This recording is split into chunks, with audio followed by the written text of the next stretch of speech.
A continuación escucharemos la conferencia Comunicación, Ciudadanía y Medios Comunitarios a cargo de la doctora María Patricia Telles Garzón, quien es profesora de la Facultad de Comunicación y Lenguaje de la Universidad Javeriana.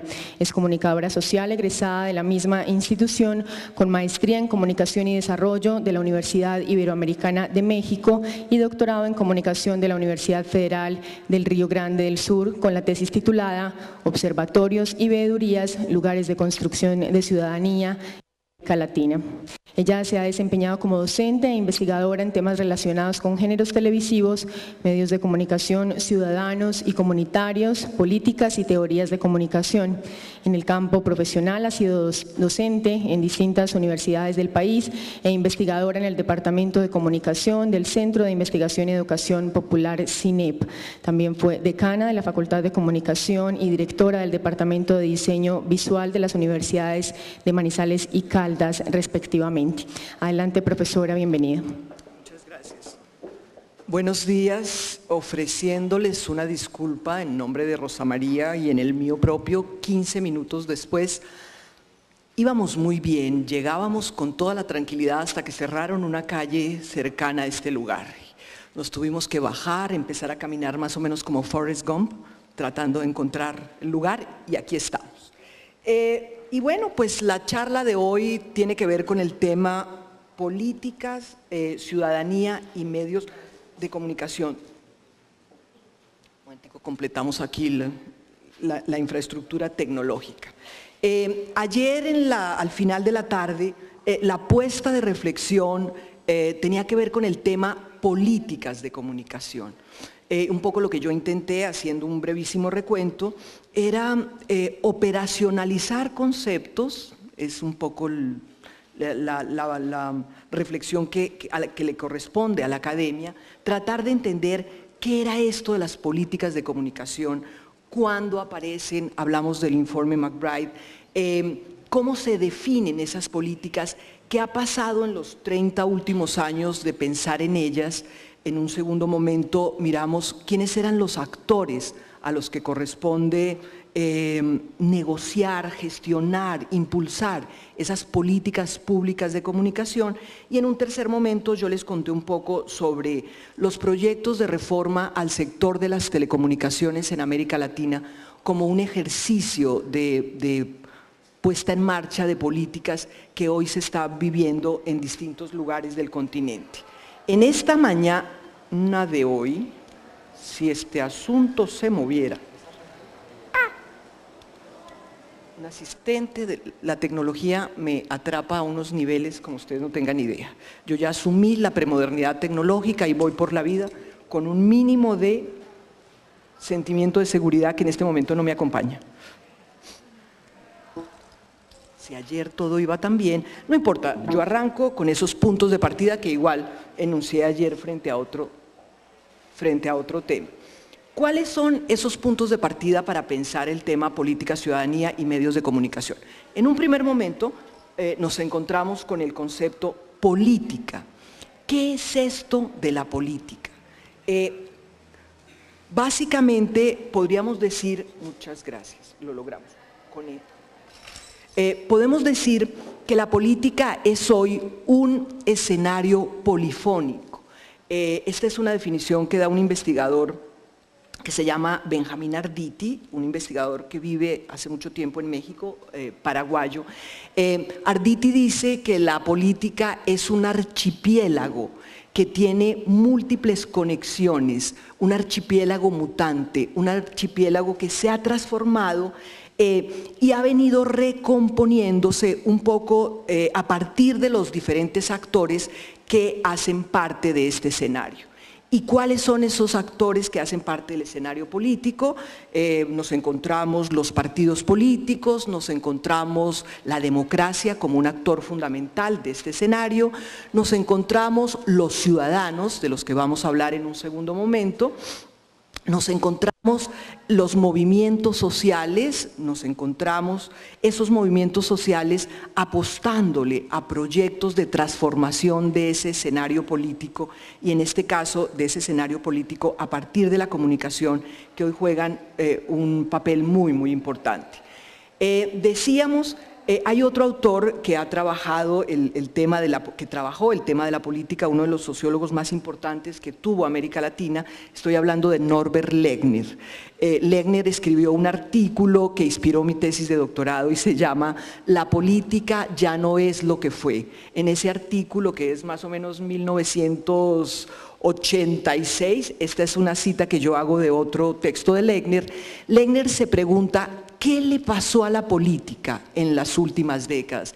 ¿Qué tipo de transformaciones se han generado al interior de ella? ¿Qué pasó con esa pérdida de centralidad de la política y esa aparente sustitución de ese lugar central por la comunicación? Ya vamos a ver un poco por qué este asunto de lo aparente. ¿Qué más le ha pasado a la política?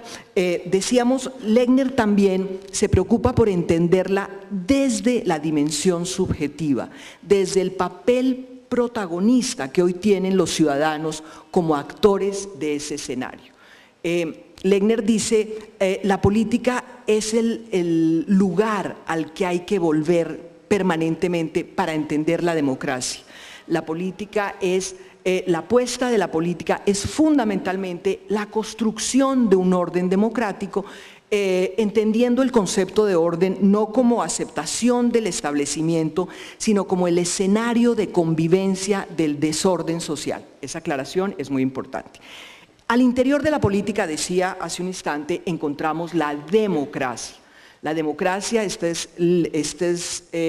David Helt, dice, es el hábitat natural de la política, es el lugar ideal para el ejercicio de la misma. En los últimos años hemos visto cómo la democracia, nuestras democracias latinoamericanas, se han movido en lo que podemos caracterizar como una serie de movimientos pendulares de derechas y de izquierdas. Hay una investigadora brasileña que se llama Evelina Dagnino, de la Universidad de Campinas, que ha trabajado mucho esta apuesta por entender, junto con Arturo Escobar y otros investigadores colombianos, para entender la realidad de la política en América Latina. Y Evelina Dagnino dice, ya no tenemos que seguirnos preguntando si es el régimen adecuado o no para sacar adelante este continente. Sin lugar a dudas es la apuesta que vale la pena hoy en día, pero para que valga la pena hay que hacer dos cosas fundamentalmente, dice Dagnino. Una, redefinir sus principios, y otra, repensar el papel de los ciudadanos en ese escenario macro. ¿Qué supone necesariamente redefinir los principios? Dagnino señala cómo esos principios están relacionados básicamente con cuatro categorías fundamentales. De una parte, el tema de la transparencia como principio fundamental de la democracia. En un segundo momento, el tema de la rendición de cuentas, que cada vez está más de moda. Esto en inglés, no sé si suena más bonito o más feo, pero es el tan cacareado accountability, del que hoy todos estamos hablando. ¿Qué es esto de la accountability social? Los ciudadanos están acompañando esa gestión de sus gobernantes y están exigiendo que esa tarea se haga de la manera que se va a hacer a través de este monitoreo que aparece hoy, decía, como un principio esencial de la democracia, y es este de la rendición de cuentas. Otra tercera categoría muy importante tiene que ver con el concepto de pluralismo, con el concepto de inclusión, con el concepto de convivencia, un poco con el concepto de cohabitación del que hablaba Bolton ayer cuando intentaba definir el tema de la comunicación. Y decía yo también que, retomando a Evelina, vale la pena redefinir los principios de la democracia y vale la pena particularmente preguntarnos por la realidad de la ciudadanía en este contexto de hoy, en estos países nuestros de América Latina y específicamente en nuestro país. ¿Qué pasa con esa realidad de la política y con esa realidad de la democracia? Que hoy se encuentran en un escenario que es el que nos interesa en esta mañana, y es el escenario de la comunicación. Decíamos ayer que la comunicación podía ser entendida como una zona de interfase, como una ventana, como un mirador desde donde yo me asomo para tratar de entender esa relación con la política. La comunicación y la política aparecen hoy como campos específicos, como campos complementarios, en cuyo interior vamos a encontrar a los medios de comunicación. ¿Y de qué se están ocupando los medios de comunicación hoy cuando miramos la relación entre comunicación y política? Básicamente de dos cosas que son igualmente preocupantes. Una, del tema de la gobernabilidad, que hoy está tan de moda, mayores informes, lo que pasó con nuestro paro agrario un mes atrás, y de otra, por el tema de la opinión pública. ¿Qué es eso de la opinión pública como categoría? ¿La construye solamente los medios de comunicación? ¿Qué papel juegan los medios en esa construcción de la gobernabilidad de una parte y de la opinión pública de otra? En un segundo momento, les decía, nos interesa muchísimo pensar o repensar el tema de la ciudadanía. Y nos interesa mirarla fundamentalmente desde su dimensión cultural, desde sus subjetividades, sensibilidades y formas de relacionamiento a través de las cuales le apostamos a una meta mayor, que es la consecución de la convivencia. La ciudadanía, seguimos con Dagnino, es una estrategia política, puede ser definida como una estrategia política que va a responder a intereses y a expectativas de un sector específico. Evelina dice que la ciudadanía hoy aparece en América Latina, y de hecho ha aparecido en las 3 últimas décadas, como un comodín, como un concepto al que yo le doy distintos significados, y distintos significados, entre comillas, para bien y para mal, ¿sí? Ayer, durante todo el día, escuchamos hablar de los ciudadanos en los medios, de los públicos como ciudadanos, que si eran más o menos consumidores. Vamos a ver si hoy en la tarde, cerrando este evento, volvemos a esta pregunta: ¿quiénes son esos ciudadanos que están en los medios comunitarios? ¿Son verdaderamente ciudadanos? ¿Cómo se están construyendo? ¿Cómo se están configurando?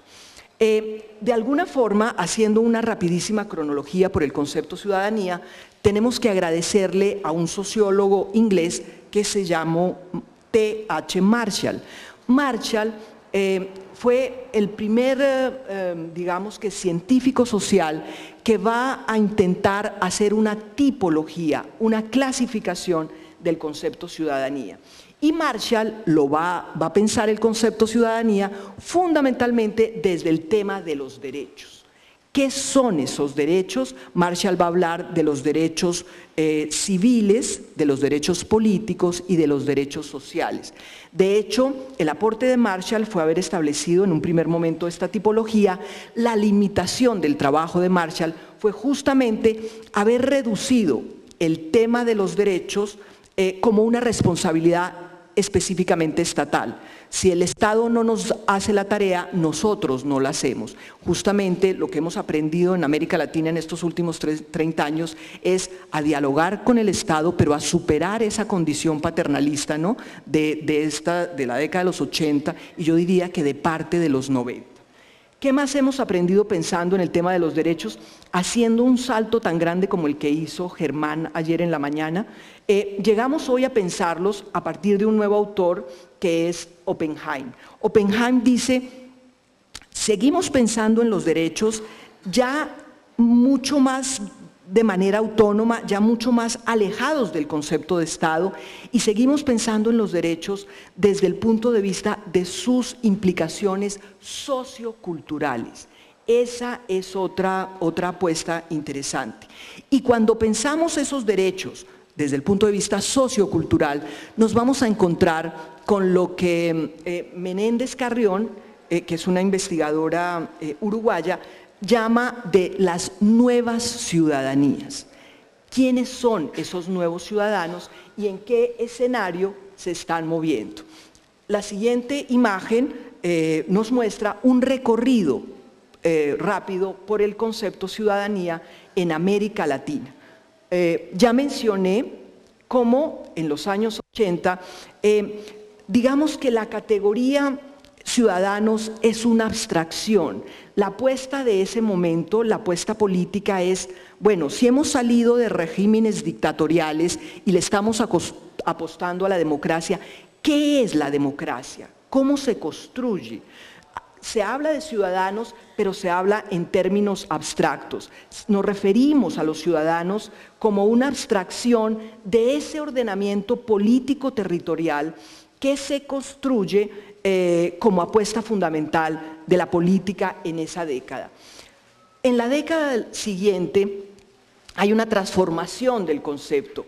El concepto de ciudadanía aparece y aparece como una categoría pendiente, como se habla de ella como un ciudadano proyecto. Decíamos que es justamente en estos años 90 cuando vamos a empezar a hablar de esas nuevas ciudadanías. Esas nuevas ciudadanías que de alguna manera revisaron su relación con el Estado, esas nuevas ciudadanías que en esa década, desde entonces, adquieren mucha más autonomía, mucha más fluidez, mucha más independencia. Esas nuevas ciudadanías que hoy las encontramos en el mundo entero y particularmente en nuestro continente en distintos escenarios. Las ciudadanías sexuales, las ciudadanías étnicas, las ciudadanías medioambientales.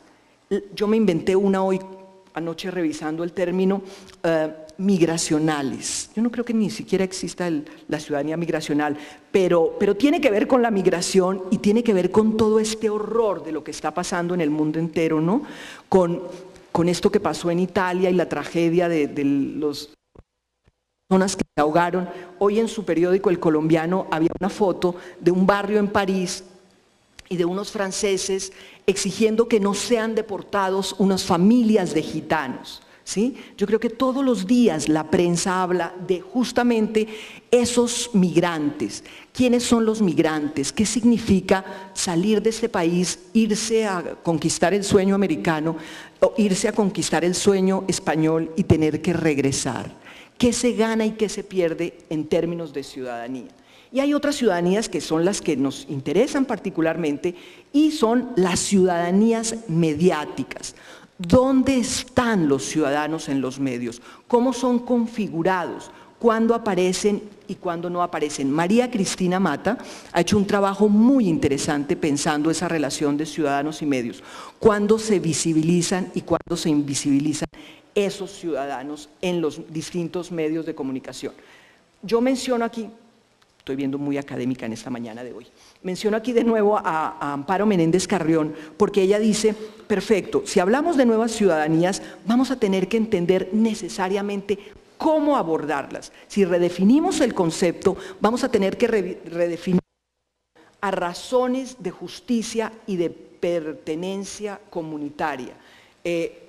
Va a estar empoderado desde abajo. Esto es otro concepto bien interesante. Ya no es el Estado el que responde solamente, el Estado es un interlocutor muy importante, pero nos interesa muchísimo, y a los medios ciudadanos y comunitarios más todavía, la configuración de las ciudadanías desde abajo. Aquí yo también señalo cómo en este siglo XXI, como decíamos que era un concepto polisémico, mencionar cómo el concepto aparece como una estrategia perversa específicamente de un modelo neoliberal. El neoliberalismo necesita ciudadanos para vincularlos al discurso, para decir, ustedes no se preocupen que nosotros estamos respondiendo. Hay que ver qué hay detrás de esa estrategia y qué precio tenemos que pagar por ella. Un tercer momento de mi charla tiene que ver con la relación entre ciudadanía y medios de comunicación.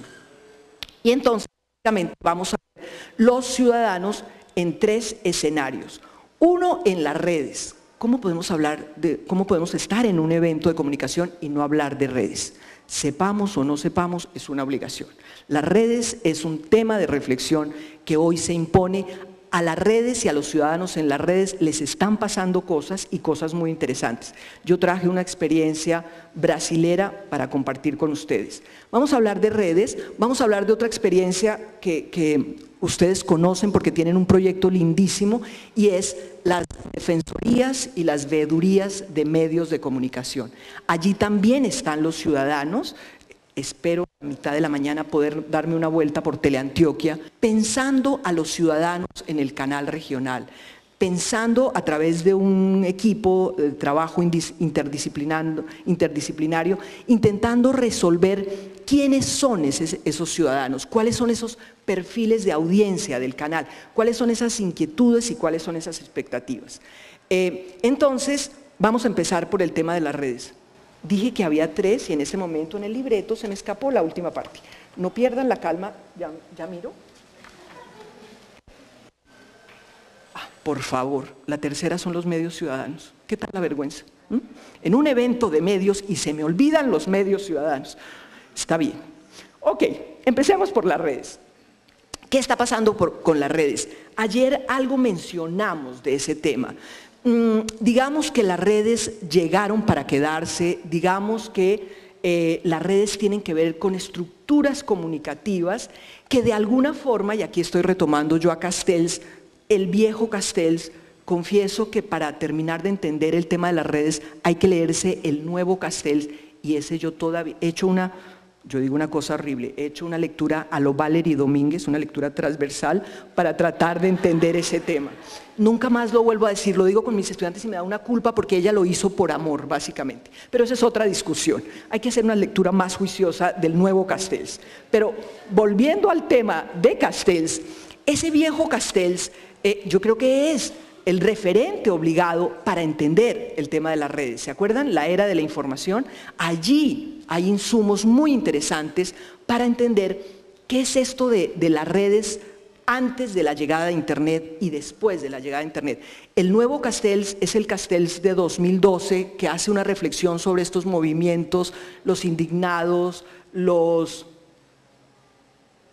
me quedé en los indignados, la primavera árabe, ¿sí? Ese nuevo Castells es el que profundiza en esa relación. Este viejo Castells, bueno, este Castells que estoy mencionando aquí, discúlpenme, es el Castells que piensa la relación redes y poder, que ese es otro, digamos que un momento intermedio del Castells, distinto al de la era de la información, que es el primer abordaje que él hace para tratar de entender este mundo global desde el punto de vista sociocultural. Entonces, ¿qué decíamos? Decíamos que Castells dice que la llegada de las redes supone necesariamente un cambio tecnológico que posibilita la presencia de nuevos actores y de nuevos contenidos, ¿sí? Ayer decíamos, y mencionábamos a otro autor, que se llama Peter Dahlgren, que frente a esta revolución un poco nos tenemos que dar un tiempito. Es una revolución que no está del todo inventada y que los comunicadores a veces nos adelantamos tratando de presumir de nuestra sabiduría absoluta para pensar la relación medios-sociedad. Dahlgren dice, hay que mirar la realidad de las redes con ese cauto optimismo para tratar de verdaderamente entender cuáles son sus alcances y cuáles son sus limitaciones. Como argumento a favor de esa presencia de las redes, yo señalo aquí el tema de escenarios de crítica y de cuestionamiento de ese entorno social. Digamos que eso sin lugar a dudas lo estamos viendo, ¿sí? El paro agrario se acompañó particularmente y se descubrió, entre comillas, más en las redes que en nuestros medios de comunicación privados, ¿sí? Allí están pasando cosas que hay que ver. ¿Qué otro elemento tenemos para contar del tema de las redes? Lo mencionamos ayer, la ampliación del espacio público. No podemos pensar en la relación política y comunicación si no pensamos en la comunicación o en los medios como escenarios de ampliación del público. ¿Y qué es eso público? Bobbio tiene una definición lindísima y es aquello que pertenece a todos. La democracia es la sumatoria de los poderes en público, dice Norberto Bobbio. Es muy interesante pensar cómo las redes están contribuyendo a través de algo que puede ser el ciberactivismo a esa construcción y ampliación del escenario público o de los escenarios públicos y a esa construcción y ampliación de las democracias en América Latina. Esas redes y esa forma de ejercicio de la política en las redes suponen también, por favor, y esto es bien interesante, la combinación de viejas y nuevas maneras de ejercer la política. A Rosita le contamos que en las pasadas elecciones hubo un candidato de todos nuestros afectos, yo aquí generalizando, el candidato se llamaba Antanas Mockus y fue el candidato que manejó con mayor audacia, estrategia, el tema de las redes. Antanas estuvo ahí, hizo la campaña ahí, cooptó un grupo de jóvenes maravillosos y mientras todo eso pasaba en las redes, en los viejos medios, en la tele, era un legítimo desastre. Y por favor, entiéndanme, yo estuve viendo con mis estudiantes de maestría eso que pasó en la... Y aquello uno no podía creer que fue... Antanas ha sido abanderado de estas nuevas ciudadanías en estos distintos escenarios. Entonces, yo aquí hablaba que otro ejercicio interesante para pensar esta presencia de las redes es, además de pensar en el tema de las campañas publicitarias, que ahorita ya se vienen de nuevo, el tema de la antipolítica. Como un ejercicio de las redes, yo traje una experiencia que ayer también mencioné y se llaman los Media Ninja, probablemente parientes de las tortugas ninja. Y entonces mi mano derecha en este escenario me va a ayudar a que yo les muestre qué es esto de Media Ninja. No es la clase de portugués que estaban necesitando a esta hora de la mañana, pero les prometo que son solo 5 minutos donde este grupo de periodistas maravilloso le cuenta en un programa de la televisión pública que se llama Roda Viva, de un canal que se llama TV Cultura, cuenta quiénes son ellos y qué hacen ellos. 5 minuticos del ejercicio de portugués y seguimos.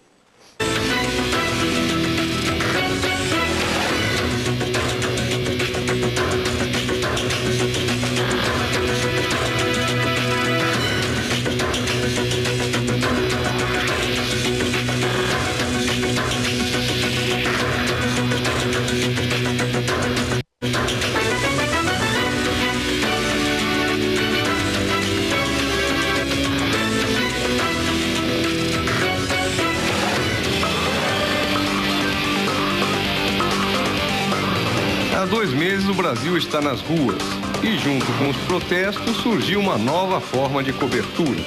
Usando celulares, notebooks e uma ampla rede de colaboradores, a Mídia Ninja vem transmitindo os protestos na internet. São voluntários que se misturam aos manifestantes e raramente param de gravar. Até quando um deles foi preso, continuou a transmitir de dentro do carro policial. Para falar sobre o Mídia Ninja, temos hoje 2 fundadores da entidade, o jornalista Bruno Torturra e Pablo Capilé.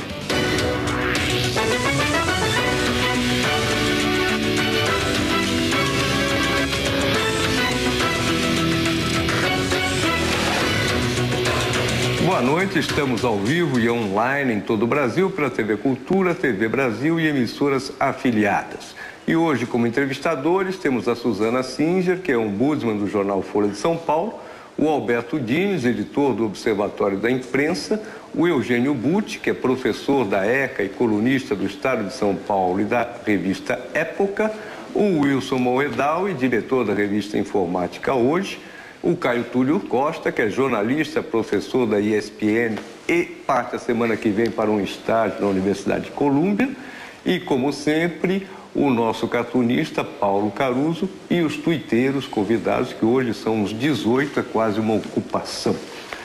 Boa noite a todos, o Bruno Torturra e o Pablo Capilé.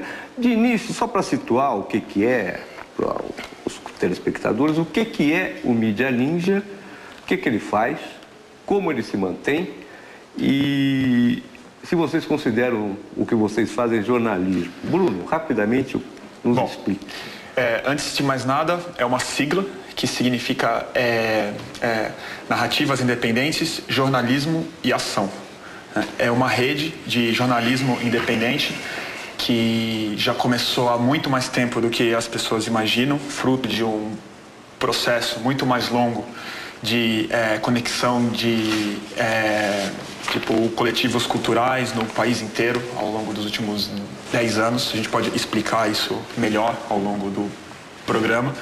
A gente faz jornalismo, sim. Eu acho até curioso que ainda é uma dúvida se o que a gente faz é ou não jornalismo. Acho que dá para discutir que tipo de jornalismo que a gente faz, dá para discutir a qualidade dele, dá para discutir a relevância dele, mas acho que o fato de ser um grupo organizado, de se colocar como um veículo, de ter uma dedicação diária em transmitir informação da maneira mais crua, da maneira mais honesta, da maneira mais abrangente possível dentro das nossas...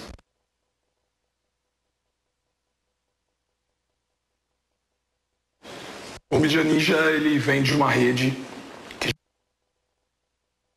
uma delas, que é o uma série de serviços de suporte e de estrutura para que isso aconteça. Elas são divididas em casas coletivas no Brasil inteiro, que tem caixas coletivos e que vieram a partir de articulação das artes, música, literatura, audiovisual e etc. Então, essas articulações em rede foram sendo construídas e essas casas foram se estruturando. Então, assim, hoje a gente consegue desmonetarizar as relações, porque as pessoas moram dentro dessas casas, né, e elas conseguem transformar 1 em 10. Né, na lógica de rede, o que um da rede faz, todo mundo recebe em conjunto. Então, isso vai se multiplicando o tempo inteiro. Quantas então, pessoas são, mais ou menos? 2.000, mais ou menos. Aí elas ganham trabalhando para fora, fazendo o quê? Uma série de serviços. Então, tem designers, tem jornalistas, tem fotógrafos e etc. Então, a gente presta serviços nesse sentido, a gente faz oficinas, faz debates, a gente organiza 300 festivais pelo Brasil, a gente organiza 100... Vamos a cortar y yo un poco les cuento rápidamente de qué se trata. Esta Roda Viva es uno de los programas de mayor audiencia en Brasil y esta Roda Viva entrevistó estaba yo pensando un poco en el set donde son entrevistados estos muchachos y la actitud del entrevistador. Anoche estaba yo revisando, buscando una posibilidad de que esto estuviera en español, no la encontré, pero al presentador del programa entrevistando a otras personas. Ríanse la calidez, la relación, la sonrisa permanente, ¿no? Y aquí era como, bueno, ¿y ustedes quiénes son? ¿Y ustedes qué están haciendo? Y bueno, en los viejos tiempos yo decía que el portugués servía para entender a Roberto Carlos. Eso decía cuando me fui a hacer el doctorado. Estando allá tuve que entender a Roberto Carlos y aprender este portugués que uno cree que es fácil y no lo es tanto. Déjenme, yo les resumo qué dice la entrevista. Básicamente le preguntan a ellos quiénes son, si son periodistas o no, este grupo de Mídia Ninja, y cómo se financian, porque esa es la gran preocupación. Y entonces estos dos muchachos dicen, es casi que, comillas, insultante, el insultante es mío, que nos pregunte si somos periodistas. Claro que somos periodistas. Ustedes pueden cuestionar la calidad del periodismo que nosotros hacemos, ustedes pueden cuestionar las estrategias que utilizamos a través de nuestros teléfonos celulares, ¿sí? A través de nuestras redes, pero no pueden decir que no somos periodistas. Entonces, la siguiente pregunta es, bueno, ¿y Mídia Ninja cómo sobrevive? La respuesta es, Mídia Ninja es un proyecto de red cultural que existe en Brasil hace 5 años, que fundamentalmente le apostaba a la realización de conciertos, talleres, fiestas alrededor de cantantes específicos, cantantes y músicos que ellos mismos promocionan y que ellos mismos hacen circular en la red. Yo estaba viendo un poco más información sobre estos muchachos maravillosos en la Copa, en estas protestas que vimos, tenían 18.000 seguidores en Twitter, 160.000. Les decía yo ayer que parte de la protesta de Brasil ha sido con sus medios tradicionales de comunicación. De alguna manera, la consigna de estos brasileros inconformes es: no queremos a Globo, no queremos a Record, no queremos la revista Bella, y entonces estos muchachos han sido los medios de comunicación que han sustituido a esas experiencias masivas. Un segundo escenario donde encontramos los ciudadanos en los medios de comunicación son los observatorios y las veedurías. Y bueno, pues con Rosa María enfrente, ¿yo qué puedo decir de la veeduría ciudadana de comunicación, de medios de comunicación del Perú? Yo diría que esa experiencia peruana fue la experiencia pionera, que han logrado hacer un trabajo maravilloso a lo largo de los años. Comentábamos ayer que aparece como una forma de juntarse como un pretexto para aportar a la reforma a la ley de telecomunicaciones en la administración Toledo, y que luego se mantienen juntos haciendo cosas maravillosas, pensando y visibilizando la comunicación en el Perú. Esa es la apuesta que yo me sueño más o menos para este paisito, a ver qué hacemos para lograrlo. ¿Qué son las veedurías y qué son los observatorios? Las veedurías y observatorios, digo yo, aparecen en medio de una coyuntura mediática en crisis. Los orientales definen crisis como un momento de oportunidad y aparecen justamente para pensar y acompañar la acción de los medios de comunicación. En la apuesta de mi tesis de doctorado, yo decía, los observatorios son escenarios de crítica mediática, de construcción de ciudadanía y de ampliación de democracia. Básicamente, a eso le aposté yo. Podemos conversar esta tarde si eso es o no es una realidad en nuestro país.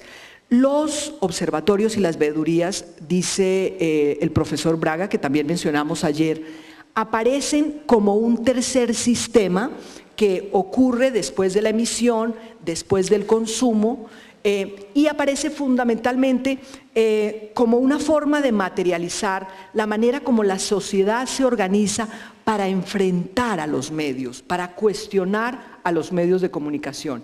Los observatorios y las veedurías persiguen un enfrentamiento tensional con los medios de comunicación. Persiguen, yo diría que una actividad mediadora con esos medios de comunicación. En este país hay experiencias de observatorios y veedurías, las que ustedes quieran, vinculadas a las facultades de comunicación, vinculadas a, digamos que a universidades y a facultades de ciencia política, sociología. Cada vez hay más observatorios en este país. Un poco la pregunta, y lo que yo conversaba ayer con las niñas de Teleantioquia es, bueno, ¿y cuál es la relación costo-beneficio? ¿Qué tanto han incidido en la transformación de los medios? Yo no dudo que Amparo Pérez en Caracol, que Consuelo Cepeda en RCN hacen su mejor esfuerzo. Ellas tienen sus programas de televisión, el de Consuelo, como dice Germán Rey, es emitido en el horario cultural de las 3 de la mañana. El de Consuelo sale a las 7 de la mañana, los sábados, un horario estelar, y yo lo veo básicamente cuando me entrevistan. Particularmente lo vemos mi familia y yo, porque ahí estoy a las 7 de la mañana hablando de qué pasó con los 3 Caínes o hablando de Pablo Escobar. Ahí tenemos las experiencias. La pregunta del millón es: ¿qué tanto han transformado los medios de comunicación?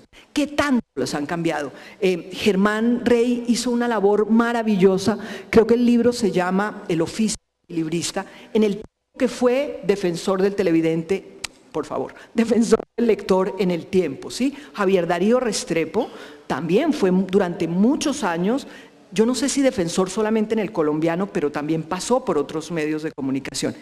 ¿Qué hacen esos defensores? ¿Para qué están ahí? ¿Cuál es la relación costo-beneficio? ¿Qué tanto han transformado los medios de comunicación?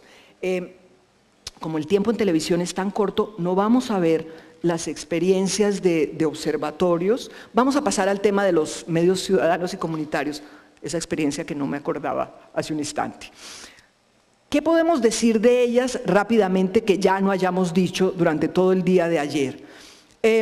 yo retomo a una colega comunicadora que se llama Clemencia Rodríguez, y Clemencia fue parte de un equipo que hizo una sistematización de una experiencia muy linda que yo asumo que ustedes conocen, trabajando el tema de lo ciudadano y comunitario, y es la red de radios de comunicación del Magdalena Medio. AREDMAC, si uno habla de radio comunitaria, en este departamento hay experiencias maravillosas, pero esa en particular, ¿no?, en una zona complicada, fue un invento, una apuesta linda de un jesuita maravilloso que se llama Francisco de Rú. El padre Pacho le apostó durante 15 años de su vida a esa experiencia y allí pasaron a cambiar esa realidad en ese entorno tan complicado. Dice Clemencia,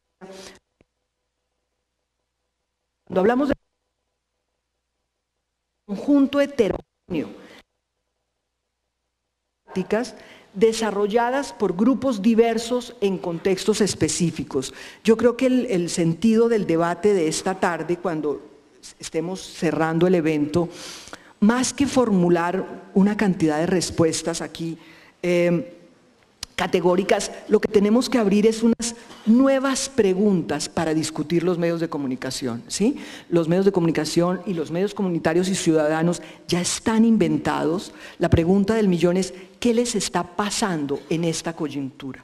¿Cómo se están constituyendo? ¿Qué ha pasado con el tema del presupuesto participativo? Que es, ¿no?, la pregunta del millón. ¿Qué tipo de contenidos están circulando en esos medios y qué tanto saben ustedes? Un poco lo que yo he apostado es que todavía no hay claridad, ni a nivel privado, ni a nivel público, ni a nivel local, ni a nivel comunitario, de los perfiles de audiencia de esos medios. ¿Quiénes son? ¿Cómo se constituyen? ¿Cómo interactúan? ¿Qué tanto sabemos de ellos? Yo hago parte en ese momento en la Javeriana de una investigación para develar la cara oculta de Ibope. Suena bien. ¿Qué hay detrás de Ibope? Ibope y el viejo truco de la tiranía del rating, ¿sí? Nos hemos pasado la vida en este país echándole la culpa a Ibope de todas nuestras desgracias. Bueno, queremos entender no solamente cómo funciona Ibope, que ahorita parece que está intentando llegar Nielsen de nuevo a este país, queremos entender cómo funciona el Centro Nacional de Consultorías, queremos entender cómo funciona el Estudio General de Medios, porque resulta que aparentemente Ibope dice que todos amamos protagonistas de novela. Como decía nuestro héroe local Jesús Martín, de protagonistas de novela 1, vaya uno a saber si la culpa la tiene los holandeses o daneses que se inventaron este asunto de los Big Brother, pero de protagonistas de novela 48 la culpa la tenemos los colombianos, ¿sí? Entonces no andemos presumiendo que es una desgracia porque ahí la tenemos porque sigue teniendo rating y la culpa del rating, comillas, la tenemos nosotros. ¿Qué ha pasado con los medios ciudadanos y comunitarios? Que cada vez nos volvemos a temas recurrentes que aparentemente no hemos logrado resolver. ¿Cuáles son esos temas recurrentes? Los mencionábamos ayer. El tema de la sostenibilidad económica. Canales, proyectos de prensa, proyectos de radio sin ánimo de lucro y la mayoría de ellos con ánimo de quiebra. Y es una lástima inmensa, ¿sí? Porque ustedes le apuestan sus vidas y vaya uno a saber ¿qué ha pasado en esa apuesta? ¿Qué tan sostenibles son como empresa? Parece que nos da, también citando a Jesús Martín, escalofrío epistemológico cuando decimos que los medios de comunicación ciudadanos tienen que ser empresas. Claro que tienen que ser empresas, claro que tienen que ser sostenibles económicamente. La pregunta importante es, ¿cuál es el sello social maravilloso de identidad cultural que le ponemos a esas empresas? ¿Sí? No son Caracol ni RCN. Y Caracol y RCN no tienen la culpa de lo que le pasa a nuestros medios, que también era un viejo truco echarle la culpa a ellos de todos nuestros males. Pero son empresas con una apuesta sociocultural específica. Son empresas para reconocernos, son empresas para inventarnos, son empresas para construir nuestra cotidianidad. Alguna vez en un diagnóstico que se hizo de la televisión comunitaria en este país, Julián Tenorio, un investigador de Cali que ya falleció, decían, los medios comunitarios son pretextos para que la comunidad se organice. Y ese es el valor mayor de esos medios. Ya para cerrar, en estos 5 últimos minutos que no tengo, 3 cositas. Volvemos a la pregunta por la política. La política, evocando a nuestro Norbert Lechner, ya no es lo que fue, y qué maravilla. Hoy la política se está reconfigurando, hoy la política se está repensando desde distintos lugares, como escenario polifónico, como un lugar maravilloso desde donde podemos pensar nuestra construcción o reconstrucción de la democracia. En un segundo momento, pensando ese escenario político, encontramos a los ciudadanos. Ese concepto de ciudadanía aparece hoy como un dispositivo para desafiar, negociar y redefinir relaciones, y de modo particular repensar la relación con la ampliación o la recomposición del escenario público. La ciudadanía, decíamos también, ha tenido momentos de altas y bajas, de fortalecimiento y desdibujamiento, de pérdidas y ganancias. Importante pensar en este siglo XXI y en este escenario de nuestros medios comunitarios de cuáles ciudadanos estamos hablando. De esos que todo lo resisten porque son discurso, o de quiénes son esos sujetos, ¿no?, que son nuestros interlocutores en los proyectos que ustedes desarrollen. Yo creo que aquí termino. Muchísimas gracias.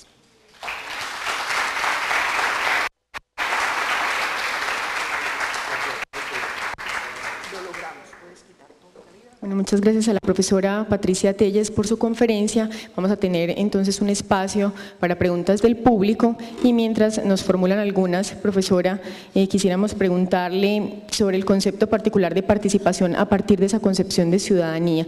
¿Qué es participar? Digamos, en los niveles políticos, sociales. Participar es votar, participar es organizarse. ¿Cómo se entiende o cómo se ha entendido ese concepto de participación? La pregunta da más o menos como para una tesis de doctorado. Regreso en 3 años con la respuesta. Por favor, no se olviden de mí, no, que yo regreso. A ver, yo creo que el tema de la participación y el concepto participación está estrechamente ligado al concepto democracia y a esos conceptos que hoy están de moda. Y en esa medida cada vez son más polisémicos, ¿sí? Participación significa un montón de cosas. Un poco decíamos que si la política cambió de rostro, si hay nuevos actores o viejos actores con nuevas camisetas, la participación también se ha transformado. La participación ya no depende del Estado. La participación depende, y es un poco la apuesta que yo hago en esta presentación, de esos ciudadanos empoderados, de esos ciudadanos autónomos, peleando por su reivindicación sexual, peleando por el tema ecológico, peleando por el tema mediático, ¿sí? El tema de los medios de comunicación. A Jesús le preocupa un montón, a Jesús Martín, ¿cuál es el país que construyen los medios de comunicación? ¿Cómo participan los ciudadanos en los medios privados, ¿sí?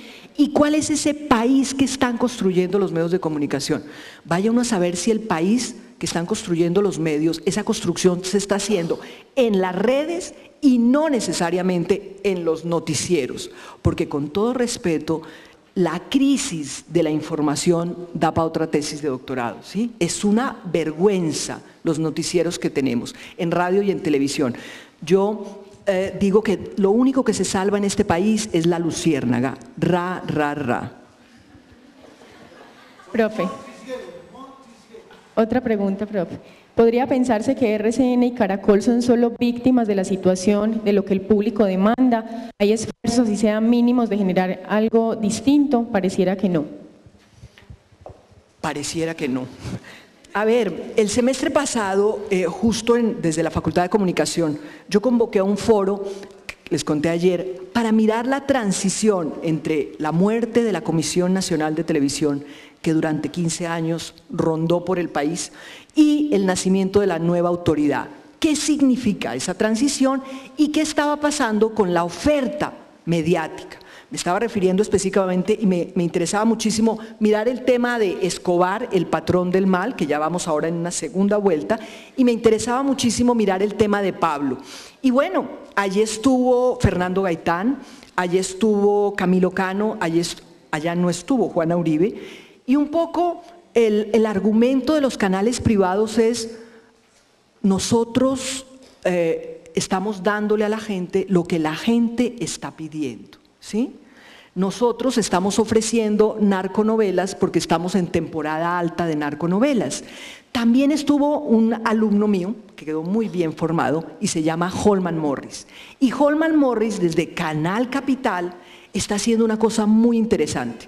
Canal Capital es un canal regional, ¿sí? Un canal regional muy complicado porque es un canal regional desde el centro del país. ¿Y cómo se configura un canal desde el centro del país para la región? Ese es otro foro.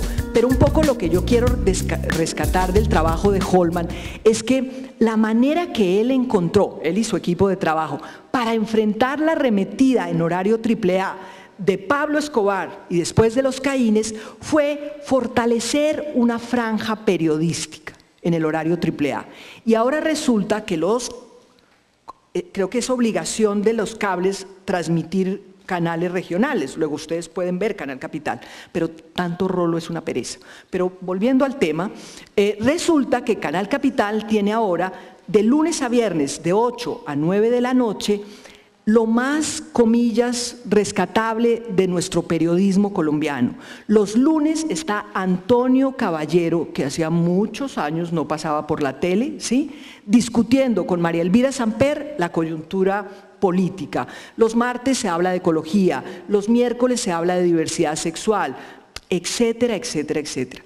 Todo esto para decir que sí hay formas creativas de enfrentar a Caracol y a RCN, ¿sí? Caracol y RCN están ahí, vaya uno a saber si está desapareciendo esa vieja manera de ver televisión y de hacer televisión, ¿sí? Pero ahí están, pero hay experiencias y hay posibilidades de sobrevivir a ellos. Profe, aquí hay un comentario y una pregunta que se pueden vincular, dice: si bien el Internet muestra y posibilita un nuevo escenario, lo que se halla allí no necesariamente cambia prácticas políticas. Un ejemplo fue lo de Antanas Mockus, que movió redes, pero no se hicieron efectivas a la hora de votar. Entonces hay una pregunta: ¿las redes sociales están redefiniendo nuestros conceptos de política, democracia, participación? ¿Y es verdaderamente efectiva o son verdaderamente efectivas estas nuevas formas? Como dirían las reinas de belleza, relativamente sí, relativamente no. A las redes están incidiendo, ¿sí?, sobre esos ciudadanos y sobre esos contenidos y sobre esas estrategias tecnológicas. Claro que las redes están haciendo cosas, pero me parece irresponsable ser categóricos, ¿sí?, apostarle a las redes como la panacea.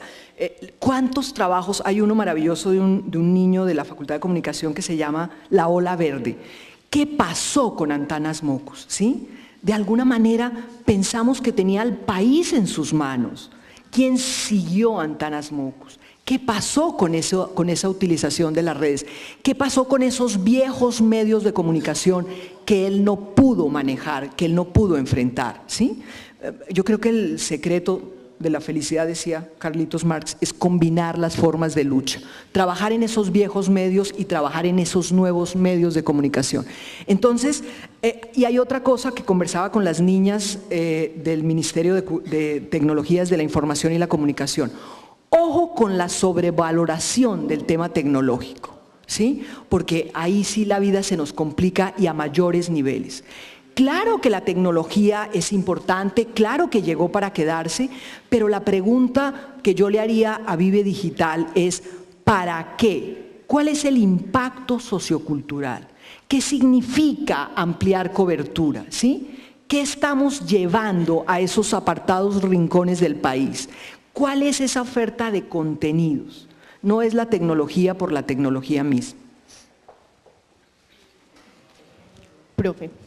Un comentario que complementa un poco pues como la La pregunta que acaban de plantear. Hice parte del grupo promotor de numeral No en Tres Caínes y el ejercicio de los medios masivos fue intentar diezmar y vencer el ejercicio ciudadano a través de la estigmatización de la movida que propusimos. No logramos trascender hacia la incidencia en la programación de los canales. Es más un comentario. Ese grupo fue maravilloso y de hecho hubo un foro convocado por el externado donde estuvo alguien de ese equipo de trabajo.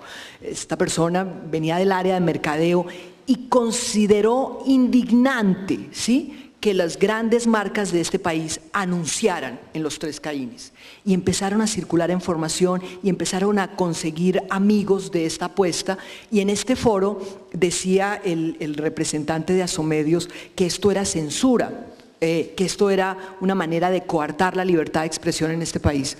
Y él se defendió maravillosamente diciendo: nosotros le apostamos a que las grandes marcas no pautaran en los Tres Caínes, y estos muchachos maravillosos lograron que Falabella y El Éxito salieran, retiraran su pauta, ¿sí?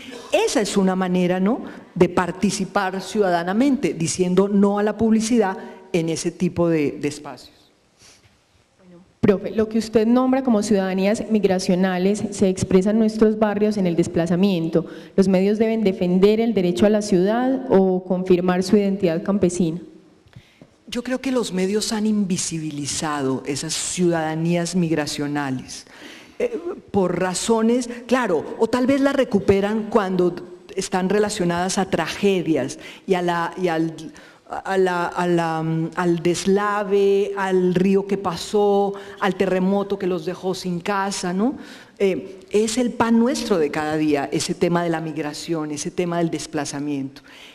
Pero tal vez ya nos acostumbramos a ese escenario y en esa medida los mostramos muy poco y los mostramos sublimando y espectacularizando y haciendo un poco pornomiseria con ellos de una manera muy, muy irrespetuosa. Esto se volvió otra conferencia. Usted habla de un lugar al que hay que volver para entender la democracia. Ante esa pérdida de memoria que hizo la academia, porque bueno, no entiendo bien aquí esta palabra, porque el pueblo tuvo que llegar a las marchas, ser redes. Ay, a ver, yo creo que nosotros, y eso lo conversábamos alguna vez con Rosa María y ayer lo volvimos a evocar, este país tiene un Estado medianamente consolidado, comillas, y una sociedad civil muy frágil. En los viejos tiempos, Rosa María decía que justo al contrario de lo que sucede en Perú, ella ya nos va a contar qué está pasando en este momento con ese Estado y con esa ciudadanía y con ese escenario político en su país. Parece que se nos había olvidado que marchar era legítimo, que protestar era legítimo, ¿sí? ¿Cómo es posible que el tema de la educación lo resuelvan estos muchachos maravillosos de la MANE tratando de organizarse nacionalmente y tratando de encontrar respuestas? ¿Cómo es posible que en este remesón y en este revolcón de ministerios se haya quedado una ministra que ha demostrado que definitivamente no tiene claridad sobre la tarea y es un sector fundamental para resolver en este momento? Entonces, sí, fíjense ustedes cómo los medios cubrieron las marchas, magnificando la violencia, magnificando los excesos. Algún medio se preocupó de hacer el debate sobre las razones que generaron estos movimientos. Algún medio se preocupó por pensar, ¿sí?, qué está pasando con las marchas. Yo creo que esa discusión se dio en las redes, esa discusión se dio en los trinos de algunas personas que están acompañando esos procesos, y esas discusiones, digamos que tendríamos que combinar redes y medios tradicionales para enriquecer o para cuestionar algo que no hemos resuelto del todo en este país. Ese es otro foro y se llama cultura política. Conciencia de participación. ¿Qué es eso de la cultura política? ¿Sí? ¿De qué estamos hablando cuando hablamos de cultura política en nuestros países? ¿Cómo la hemos aprendido? Los brasileros recuerdan cada minuto de su existencia en el país más grande del mundo que ellos tuvieron una dictadura, pero es que no se les olvida jamás, ¿sí? Hace un par de semanas pasó una cosa súper interesante, rápidamente en la sección anécdotas. Resulta que Globo, la tercera televisión más grande del mundo, hizo algo así como un acto de expiación pública y le confesó a los brasileros públicamente que habían tenido un papel protagónico en la dictadura y que desde siempre, desde el momento mismo en que arranca, en 1964, habían sido aliados incondicionales de ella.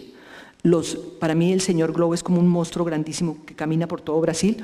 El señor Globo le dijo a los brasileros: nosotros tuvimos que ver con la dictadura, nosotros fuimos aliados de ella, por favor, discúlpenos.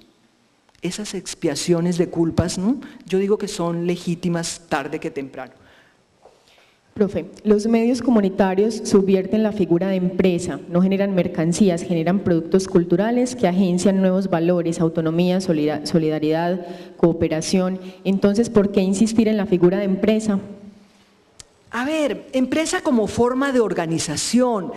¿No será que uno puede pensar en el concepto empresa en positivo o cada vez que lo mencionamos es el anticristo? Empresa como sujetos que tienen clarísimo, ayer aprendimos con una niña maravillosa, Rosa María, ¿no? ¿Cuál era esa dimensión positiva del concepto de empresa? Empresa organizada, empresa que tiene un norte, empresa que sabe gestionar, empresa que tiene un equipo de unos recursos humanos, empresa que es sostenible y entonces, ¿no? Colectivo de comunicación. Sí, no, o sea, yo no sé si tenemos que ser menos prejuiciosos con el concepto empresa o podemos pensar que hay sinónimos, pero sin ella, sin esa organización, no sobrevive. Bueno, esta pregunta también estaba como en ese sentido. Dice: la relación de los medios ciudadanos con las empresas parece adscribirse a un modelo económico que promueve la comercialización de lo público. Toda la discusión sobre la comunicación como derecho no contradice esa consideración. Creo que igual acaba de abordarlo en su respuesta. Esta es una pregunta un poco compleja. ¿Cuál es el futuro de la democracia? Regreso el año que viene, con todo gusto, porque además ya les dije al comienzo que esta ciudad me encantaba.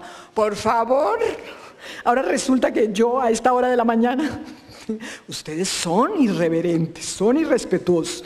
Nada, esa es la apuesta que hay que construir desde todos los escenarios día con día. No me pidan que yo diga algo más, porque me parece, ¿no?, que todo lo que sigue es lugar común.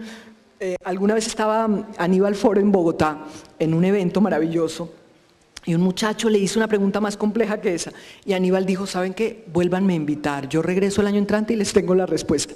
Pues yo también, básicamente. ¿Cómo un medio comunitario de interés social se convierte en una empresa sostenible? ¿El medio de comunicación comunitario se convierte en industria cultural?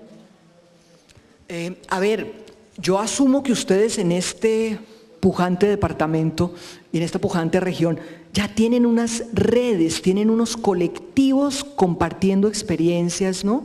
Y que hay medios que están naciendo, pero otros tienen 20 años de historia y hay otros intermedios. Entonces, yo creo que las redes son un escenario, las redes de gente apostándole a un mismo proyecto son un lugar perfecto para fortalecerse, para compartir y para ver que de alguna manera el país entero está apostándole a este proyecto de medios ciudadanos y comunitarios. Esto no lo inventamos nosotros. Yo creo que ahorita estamos discutiendo en este evento la recomposición y la reconfiguración de estos medios.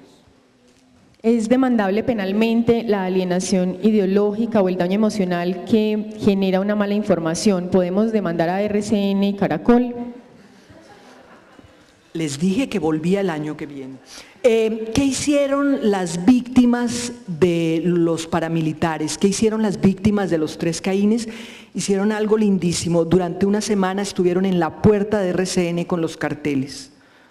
Hicieron eso para decirle a RCN: ojo, este extraordinario programa que tiene RCN de la Defensoría del Televidente, entrevistaron a Gustavo Bolívar, el escritor, el libretista de la serie, Y créanme que yo estoy por creer que no estaba mintiendo. Un poco en esa entrevista y en el foro del externado, Gustavo decía, miren, ahora yo me volví en víctima porque la izquierda no me soporta y menos mal que la derecha tampoco, por haber hecho la serie, ¿sí? Y decía Gustavo, yo me convertí en una víctima y aunque ustedes no lo crean, yo intenté reivindicar a las víctimas en la serie, ¿sí?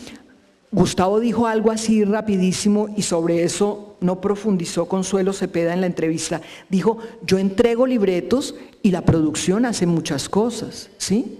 Vaya uno a saber qué hizo la producción con esas víctimas.